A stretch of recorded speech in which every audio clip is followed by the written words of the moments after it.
안녕하세요. 저희가 모세의 역사 수업 한 주간의 말씀을 정리하는 시간입니다. 기억절 다 같은 신령한 음식을 먹으며 다 같은 신령한 음료를 마셨으니 이는 그들을 따르는 신령한 반석으로부터 마셨음에 그 반석은 곧 그리스도시라. 학습 목표 필요에 따라 이스라엘 백성을 선하게 인도하신 하나님의 섭리를 깨닫는다. 느끼기 지금 이 순간에도 하나님께서 우리의 삶을 인도하고 계심을 믿고 감사한다. 행하기 우리의 삶 속에 항상 함께 하시는 하나님께 영광을 돌리며 살아간다. 일요일 모세의 사역, 모세의 생애와 사역을 한번 알아봅니다. 성취된 예언, 가데스 바네아에서 그들이 순종하지 못함으로 41의 정탐이 40년의 방황으로 되돌려지게 되었습니다. 화요일소지 천배나 많게 하심 70명이 들어간 애굽 땅이 200만 대군이 되어서 나오게 되어졌습니다. 모세는 이제 가나안 입성을 앞둔 제2세대들에게 하나님께서 천배나 많게 하실 축복을 간구해 봅니다. 가데스 바네아 수요일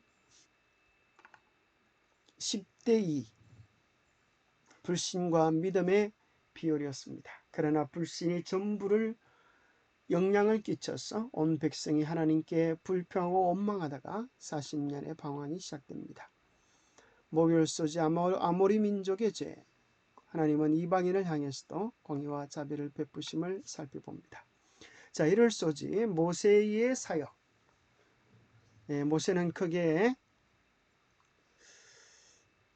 오늘 본문에서는 출애굽 사역과 또 중보 사역, 온 백성을 이끌고 있는 그의 사역을 소개해 줍니다. 모세는 우리가 아는 것처럼 모세 오경을 썼습니다. 그 모세 오경 창출 내민신 속에는 하나님의 구원과 관련된 5대 성품이 잘 기록되어 있습니다. 창조 창세기 속에는 하나님의 인간에게 주신 가장 존귀한 선물 중에 하나인 자유의 의지, 선택에 대한 문제가 나오고요. 출애굽기에는 하나님의 신실하심, 언약을 지키시고 구원을 이루시는 하나님의 신실하심이 기록되어 있고, 레위기에는 하나님의 거룩함의 속성이 나옵니다. 민수기에는 하나님의 공의의 속성, 또 신명기에서는 하나님의 사랑이 깊이 배기어서 젖어 나오고 있습니다. 자, 모세의 생애를 3단계로 나눠 본다면 왕궁에서의 40년, 그 당시 그는 에브리띵이었습니다. 무엇이든지 할 수 있는 자신만만한 그런 사람이었지만, 두 번째 광야에서 40년의 경험을 보내면서 그는 nothing, 자기 자신이 아무것도 아님을 깨닫게 되어집니다. 그가 온전히 자가 비워지고 부인되었을 때 하나님은 그를 쓰셔서 무엇이든지 이룰 수 있는 anything, 무엇이든지 하실 수 있는 그런 이스라엘의 인도자가 된 40년의 시간을 보내게 됩니다. 그래서 모세의 생애는 40년, 40년, 40년으로 정의될 수가 있겠습니다. 하나님께서는 자기 자랑의 착각 속에 빠져있는 사람을 사용하실 수 없으십니다. 우리 자가 온전히 부인되어지고 주님의 말씀에 굴복되어질 때 하나님은 그를 통하여 위대한 일들을 이루십니다. 자, 신명기서는 모세가 제2세대들에게 보내는 4편의 설교로 이루어져 있습니다. 첫 번째 설교는 과거를 돌아보면서 회고하는 내용이고, 두 번째 설교는 현재를 보면서 하나님의 율법을 선포하는 내용이고, 세 번째는 미래를 내다보면서 예언적 특성을 가지고 있습니다. 네 번째 예언설은 언약에 신실할 것을 당부하는 내용으로 되어져 있습니다. 우리는 일월 소지 가운데 모세의 그 사역의 큰 중심이 되는 것은 모세의 성품이 하나님 앞에 정말 아름답게 잘 준비되어져서 그 일을 감당했음을 이야기해 주고 있습니다. 모세가 하나님께로부터 십계명을 받아 내려오는 그 엄숙한 시간에 이스라엘 백성들은 금송아지를 만들어서 숭배하는 큰 죄를 범했습니다. 하나님께서는 그 백성을 진멸코자 하셨습니다. 그럴 때 모세는 마치 그들의 생명이 자기의 생명인 것처럼 탄원했습니다. 그들의 죄를 사하시옵소서. 그렇지 아니하면 원하건대 주께서 기록하신 책에서 내 이름을 지워달라고 예수님의 심정으로 그들을 향하여 간구하는 내용이 기록되어 있습니다. 그것은 예수님의 심령이요 영혼들을 사랑하고 생각하는 우리의 마음이 되어야 할 것입니다.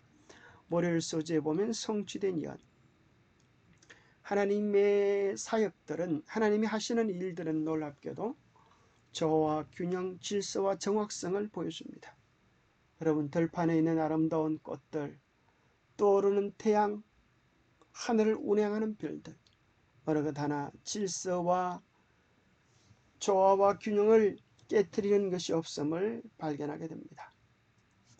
이 천년계 속의 아름다운 질서의 숫자를 발견했던 레오나르도 피오나치, 그는 이탈리아의 수학자였습니다.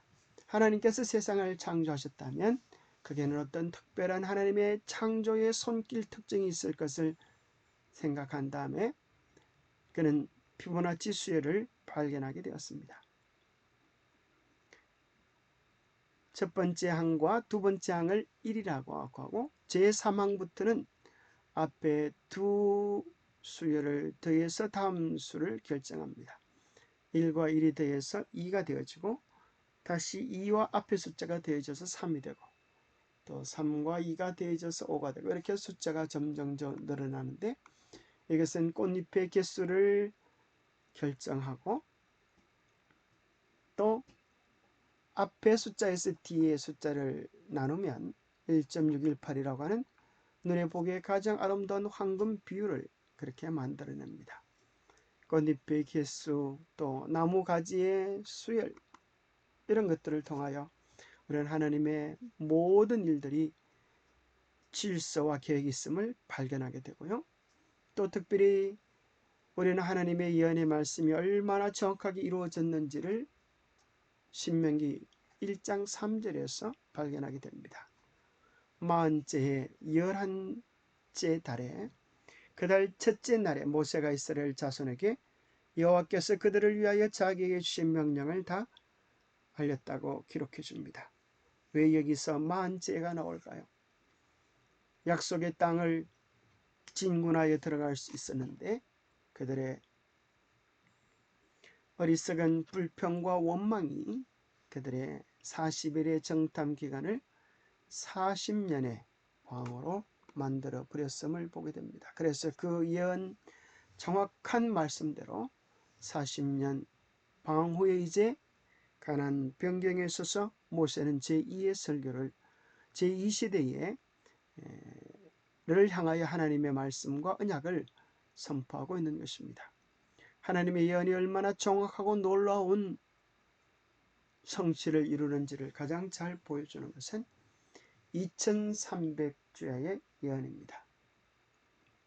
그것은 7일와 62일에 또 마지막 한 일의 예언들, 참 놀랍게도 그것은 다 일이라고 하는 단어, 하나님께서 77은 49, 490년을 이스라엘 백성을 위하여 주신, 유대인을 위하여 주신 기간이고, 하나님 이런 숫자들을 보면서 이 속에도 하나님의 7이라고 하는 배열, 하나님의 언약의 숫자 7, 구속의 숫자 7을 발견하게 됩니다. 하나님의 말씀은 얼마나 정확한지 말씀하신 그대로 다 이루어져서 창조가 되었습니다. 예수님의 십자가 사역도 마찬가지입니다. 우리의 구원을 이루시는 주님의 십자가 사역도 우리 주님께서 십자가에서 다 이루었다고 선포하셨습니다. 뿐만 아니라 지구의 마지막 역사들도 하나님이 예언하신 그대로 역사가 다 이루어져서 우리 주님 오실 때에 다 이루었다 하시면서 선악간 모든 일들을 심판하실 것입니다. 자, 화요일소지 천배나 천배나 많게 하심. 하나님께서 이스라엘 백성을 향하여 주시는 복들은 참으로 엄청난 것이었습니다. 언약의 백성을 향하여 하나님은 놀라운 축복을 대주셨습니다. 신명기 1장 10절에 보면 너희 하나님 여호와께서 너희를 번성하게 하셨으므로 너희가 오늘날 하늘의 별과 같이 많거니와 너희 열조의 하나님 여호와께서 너희를 현재보다 천배나 많게 하여 주시기를 원한다고 그렇게 축복합니다. 하나님의 축복의 숫자는 천배입니다. 그것은 꼭 수천을 이야기하는 것이 아니라 무한대의 축복을 묘사한다고 말할 수 있겠습니다. 하나님은 그 천배의 축복을 백성들이 경험하도록 도와주기 위하여 이스라엘 제도를 조직을 체계 있게 정하셨습니다. 천배의 축복이 뭘 통하여 이루어요? 천부장의 제도를 통하여 이루어옵니다. 천부장, 백부장, 50부장, 10부장 이런 제도를 통하여서 모세가 혼자 감당할 수 없는 그 일을 효율적으로 이루도록 했습니다. 오늘 그것은 우리들에게 어떻게 적용될 수 있을까요? 하나님께서 아담과 하와를 창조하시고 복을 주시며 그들에게 이르시되 생육하고 번성하여 땅에 충만하라 했습니다. 아담과 하와 두 사람밖에 없는데 그들을 통하여 어떻게 온 땅에 사람이 가득 차게 할 수 있을까요? 그들이 울며 불며 하나님 우리는 못합니다. 우리에게 너무나 가분한 일을 맡기셨습니다. 그렇게 원망했을까요? 아닙니다. 그들이 할 수 있는 일은 무엇이었습니까? 그 복을 누리면서 서로 사랑하고 아껴주면 모든 일들이 다 진행되어졌습니다. 그래서 오늘날 이 세상은 어느 곳을 가든지 사람으로 가득 차 있는 것을 보게 됩니다. 그 사명을 이루기 위하여 가장 필요한 것이 무엇이었을까요? 가정을 이루는 것입니다. 사랑의 공동체를 만드는 것입니다. 오늘 코로나로 인하여 단절되어지고 참으로 어렵고 깝깝한 시간들을 보내고 있습니다. 오늘 우리들에게도 그리스도의 지상 사명을 이루기 위하여 영적 가정이 필요합니다. 그 영적 가정은 곧 소그룹을 이야기합니다. 소그룹을 통하여 예수 그리스도를 배우고 나누어 주는 제자 훈련을 해야 합니다. 소그룹이 있을 때 우리는 사랑의 교제를 할 수 있습니다. 많은 교인들이 모이는 것이 아니라 소그룹을 통하여 서로 마음의 고민과 기쁨, 즐거움, 말씀을 통하여 받은 은혜들을 깊이 나눌 수가 있는 것입니다.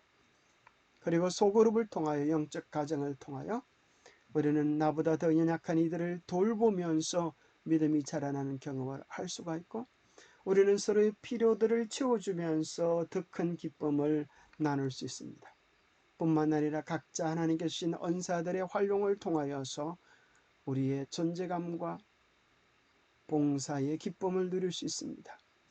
또 하나님께서 우리에게 주신 소그룹을 통하여 지역사회를 위한 봉사들을 채워가도록 하셨습니다. 우리가 이 코로나 시대에 대대적인 큰 일은 할 수 없지만 소그룹을 통하여 실제적으로 사람을 돕고 그들을 그리스도께로 인도하는 아름다운 사역들을 할 수 있을 것입니다. 가정에서 아이가 생산되었듯이 재생산의 기쁨을 소그룹을 통하여서 지속적으로 유지할 수 있다고 생각합니다. 자, 수혈소지 가데스 바네아 이스라엘의 12정탐꾼이 가나안을 탐지하고 와서 돌아온 보고는 실로 놀라운 것이었습니다. 정말 젖과 꿀이 흐르는 땅이었습니다. 그러나 10명의 사람들은 그 땅을 악평하기를 자기들이 들어갈 수 없는 땅이라고 이야기했습니다. 현실적으로 보면 그들의 말이 더 합리적일 수도 있습니다. 그러나 그들은 하나님을 보지 못하는 것입니다. 누가 그들을 인도하셨는지, 누가 그들과 함께 하고 계시는지, 그들을 향하여 누가 가나안으로 들어가라고 하셨는지를 잊어버렸습니다. 그들은 현실만 바라보며 울며 불며 원망했습니다. 그 가운데 오직 믿음의 사람 갈렙과 여호수아는 그들과 마음이 달라서 온전히 하나님을 따랐기 때문에 약속의 땅으로 들어갈 수 있게 되었습니다.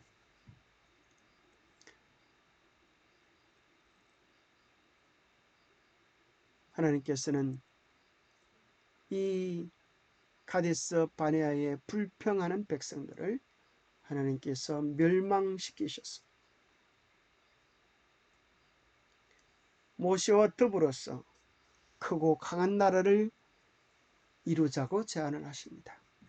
그때 모세는 참으로 좋은 생각입니다라고 찬동하는 것이 아니라 그 백성 한 명 한 명의 생명을 자기의 생명처럼 소중하게 여깁니다. 그래서 그는 예수 그리스도의 심정으로 이렇게 기도하게 되는 것입니다. 이제 주께서 이 백성을 하나같이 죽이시면 주의 명성을 들은 여러 나라가 말하여 이르기를 여호와가 이 백성에게 주기로 맹세한 땅에 인도할 능력이 없어서로 광야에서 죽였다 하겠습니다. 이제 구하옵나니 이미 말씀하신 대로 주의 권능을 나타내옵소서. 구하옵나니 주의 인자심과 광대하심을 따라 이 백성을 사하시옵소서. 참으로 간절한 심령으로 이 백성을 위하여 간구할 때 하나님께서 그들의 죄를 용서해 주십니다. 우리는 모세처럼 영혼들을 그렇게 사랑해야 되겠습니다. 오늘 우리들에게도 참으로 모세와 같은 헌신이 필요합니다. 우리는 이 세상에서 빛의 통로, 복음의 통로, 행복의 통로, 생명의 통로가 되어야 하겠습니다. 하나님께 헌신한 모든 사람은 빛의 통로가 될 것이다. 하나님께서는 그들을 당신의 대리자로 삼으시고 다른 사람들에게 당신의 은혜의 부유함을 전하게 하신다. 다른 이에게 끼치는 우리의 감화는 우리의 말보다 우리의 사람됨에 더 크게 좌우된다. 사람들은 우리의 논리에 도전하고 반박하고 우리의 호소에 반대할지도 모른다. 그러나 사심없는 사랑의 생애는 그들이 반박할 수 없는 논쟁입니다.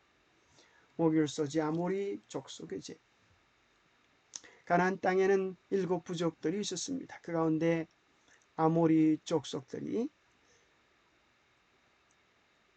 하나님의 뜻을 특별히 대적하고 그들이 죄에 젖어 죄에 쩔어 살았습니다.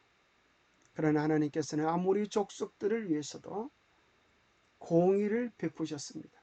그들에게 은혜의 기간을 주신 것입니다. 아모리 족속 시온 땅을 하나님께서 이스라엘 백성에게 주셨을 때 그들은 남녀와 유아까지 진멸하였습니다. 또 아모리 족속 옥 바산 왕 옥과 그 백성을 하나님의 손에 넘겼을 때 또 그들을 한 사람도 남기지 않고 진멸했습니다. 이러한 것을 보고 어떤 사람은 하나님께서 너무 잔혹하다라고 이해하는 사람도 있습니다. 그러나 성경 본문을 보면 하나님은 이스라엘 백성을 위하여 뿐만 아니라 이방인들을 위하여도 언제나 공의롭고 자비로우셨음을 발견하게 됩니다. 창세기 15장 13절에서 16절에 보면 하나님께서 이스라엘 백성을 가나안 땅에 출애굽한 다음에 바로 들이지 아니하시고 애굽에서 400년 동안이나 그렇게 고생을 하게 하십니다. 이 400년이라고 하는 기간이 왜 필요했을까요? 여기에 대하여 교회 정언은 이야기하기를 2가지 이유가 있다고 이야기합니다. 첫째는 아브라함의 씨가 나라를 받을 수 있는 정가하는 때에 400년이 걸렸다라는 것이고, 둘째는 아모리 족속이 비록 죄를 지었다 할지라도 그들에게 주신 은혜의 기간이 아모리 족속의 죄악이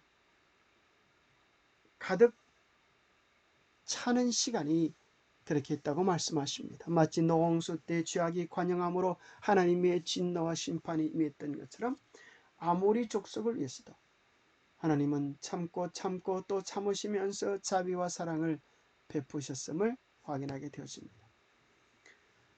중국에서 시작되었던 코로나가 참으로 엄청나게 이렇게 온 세계를 정복하고 있습니다. 어떻게 이러한 때에 너무 좁기 때문에 코로나 걸린 사람들도 아무렇게나 다녀도 괜찮다고 말할 수 있는 사람이 있겠습니까? 죄는 그보다 더 심각한 전염성을 가지고 있습니다. 그러기에 하늘에서는 다시는 이러한 죄가 들어와서 오염시키지 못하도록 하나님은 죄를 근절시키듯이 아모리 족속을 근절시키는 것입니다. 그러나 분명한 사실은 하나님께서는 언제나 공의와 자비를 행하셔서 선악의 대쟁투가 끝날 때에 심지어 악인과 사단마저도 엎드려 하나님께 경배하면서 하나님의 판결이 공의롭고 옳았다고 하심을 고백할 수밖에 없게 될 때가 온다고 말씀하십니다. 얼마나 놀랍고 신비한 하나님의 사랑입니까? 이 세상 법정에서 재판을 받고 나오는 사람들 중에 쌍방이 다 정말 공의롭다, 합리적이다라고 말하는 재판이 얼마나 많겠습니까? 그러나 우리 주님께서 이 세상을 마지막으로 판결하실 그날 모두가 그분의 지혜에, 그분의 사랑에, 그분의 공의와 자비에 경탄하게 될 것입니다. 계시록 15장 4절에는 말씀합니다. 주여 누가 주의 이름을 두려워하지 아니하며 영어롭게 하지 아니하오리까? 오직 주만 거룩하시니다.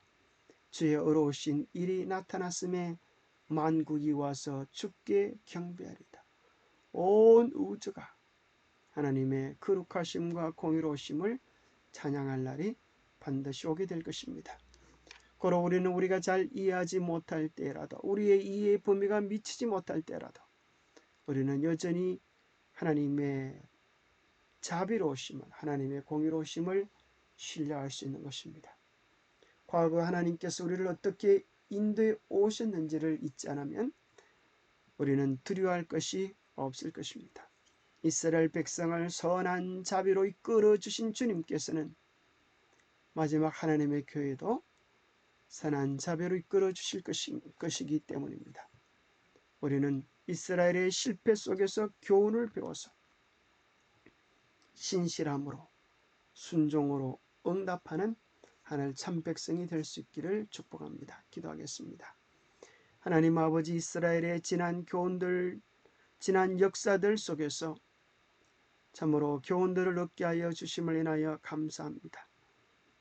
하나님께서 참으로 기가 찬 섭리로 모세의 삶을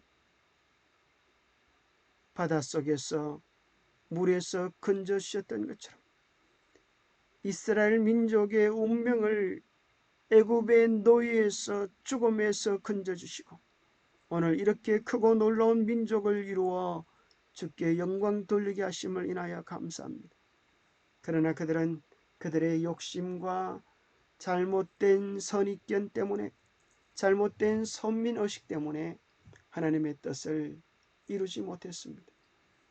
이런 때 하나님께서 당신의 교회를 세우셔서 하나님의 아름다운 성품을 온 지구상에 드러내게 하실 것을 인하여 감사합니다.